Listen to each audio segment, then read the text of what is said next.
జాతకంలో చాలామందికి 36 గుణాలకి 30 గుణాలు కలిసినప్పటికీ కూడా వివాహాలు అయిన తర్వాత విడాకులు జరుగుతున్నాయి అన్నమాట. దానికి మేజర్ పాయింట్స్ ఏంటి, అవి మినిమం అంటే అసలు జాతకాలంటే ఏంటో తెలియని వాళ్ళు కూడా వాళ్ళు ఆన్లైన్లో ఫ్రీగా చెక్ చేసుకునేటప్పుడు ఒక 3 పాయింట్లు ముఖ్యంగా గమనించవలసినవి ఏంటో ఇక్కడ రాశారనమాట.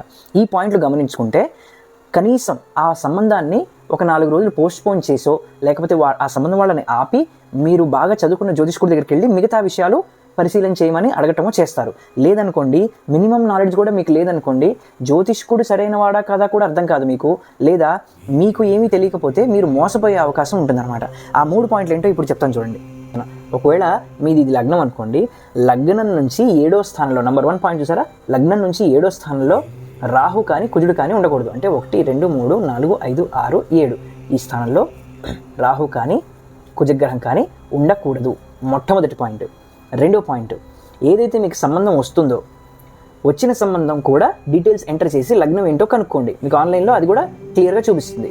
చూపించినప్పుడు ఒకవేళ మీ అబ్బాయిది ఈ లగ్నం అనుకోండి, అమ్మాయిది ఇక్కడ రెండో పాయింట్ చూసారా 6 or 8 లగ్నాలు అవ్వకూడదు. అంటే దీన్ని షష్టాష్టక లగ్నాలు అంటారు. అది అస్సలు అవ్వకూడదు. అంటే ఒకవేళ ఈ లగ్నం మీ అబ్బాయిది అయితే ఇక్కడి నుంచి 6వది 1, 2, 3, 4, 5, 6 ఇది కానీ 7, 8 ఇది కానీ అమ్మాయి లగ్నం అవ్వకూడదు. ఈ లగ్నాలని అస్సలు మ్యాచ్ చేయకూడదు. రెండో పాయింట్.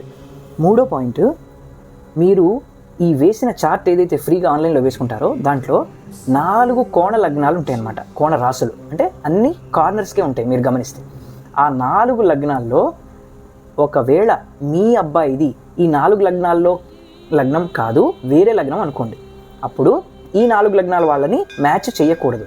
ఒకవేళ మీ అబ్బాయిది కూడా ఈ 4 లగ్నాల్లో ఒకటి అయిందనుకోండి, సపోజ్ ఇది అయిందనుకోండి, అప్పుడు మళ్ళీ కోణ లగ్నాన్ని మ్యాచ్ చేయొచ్చు. మీ అబ్బాయిది ఈ లగ్నమో లేకపోతే ఈ లగ్నమో అయిందనుకోండి, మీరు కార్నర్స్ ఉన్న రాసులు ఏవైతే లగ్నాలు ఉంటాయో వాటికి ఇచ్చి వివాహం చేయటం చాలా ప్రమాదకరమైనటువంటి పరిస్థితులు అనమాట వాళ్ళ వైవాహిక జీవితంలో. సో మనం తెలిసి గొంతు కోయటం అంటారు చూడండి, అలా చేసినట్లు వాళ్ళం అవుతాం. అలానే ఈ 3 పాయింట్లే కాదు, చాలా ప్రధానమైన ఇంకా చాలా ముఖ్యమైన విషయాలు ఉన్నాయి. అవి డెఫినెట్లీ మీరు ఒక చదువుకున్న వ్యక్తి దగ్గరికి వెళ్ళి చూపించవలసిందే, జాతకాలు కాదనట్లేదు. కాకపోతే మీకు ఒక చిన్న అవగాహన వచ్చి ఆ సంబంధం యొక్క స్థితిగతుల్ని చూసుకొని ఓహో ఇలా ఉంది అని తెలుసుకొని పోస్ట్ పోన్ చేయటమో లేకపోతే సంబంధం వద్దని చెప్పడం అలా చేస్తారు. కాబట్టి మీకు ముందు ఈ పాయింట్లు చెప్పాను అనమాట.